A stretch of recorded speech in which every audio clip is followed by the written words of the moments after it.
আসলে আমি দেখিও না, আমার হাজবেন্ড আমাকে এটা আজকের হ্যাঁ, বাজেট এটা আজকের জন্য দিছে, কালকেরটা কালকে খরচ কি ঈদের করেন। ঈদের কেনাকাটা করতে আসেন? হ্যাঁ আসলাম। আজকে কি কি কিনলেন? আজকে এখনো কিনি নাই, তো দেখতেছি কিনবো আর কি। ও, বাজেট কত আজকে কেনাকাটা বাজেট কত আপনার? আসলে বাজেটটা বলতে পারি না, হাজবেন্ড শুধু টাকা ধরাই দিছে, আমি আসছি দেখিও নাই কত দিছে। টোটাল বাজেট কত আপনার এই ঈদের কেনাকাটার? আসলে ভাই আপনাকে আমি কি করে বলি যে আমার বাজেটটা কত, আমি তো দেখিও নাই আমার হাজবেন্ড কত দিছে। তবে আপনাকে দেখাইতে পারি, দাঁড়ান একটু দেখাই। এই দেখেন, আসলে আমি দেখিও নাই আমার হাজবেন্ড আমাকে কত দিছে। এটা আজকের হ্যাঁ, বাজেট? এটা আজকের জন্য দিছে, কালকেরটা কালকে খরচ করে দিছে। কালকেরটা শেষ করছেন, এটা হ্যাঁ, আজকের বাজেট? কালকেরটা কালকে খরচ করছে। কি করে আসলে আপনার হাজবেন্ড? আসলে আমার হাজবেন্ড বেশি কিছু করে না, সে নে। বিজনেস করে।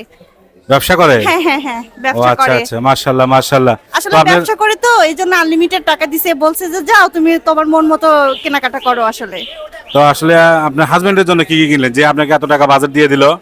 আসলে ও বলছে যে আমার জন্য কিছু কিনতে হবে না, তুমি তোমার জন্য কিনে নিয়ে এসো। তারপর আমি আমার চয়েস মতো দেখি একটু চিন্তা ভাবনা করে কিনবো আসলে। ও আচ্ছা, ঠিক আছে ঠিক আছে।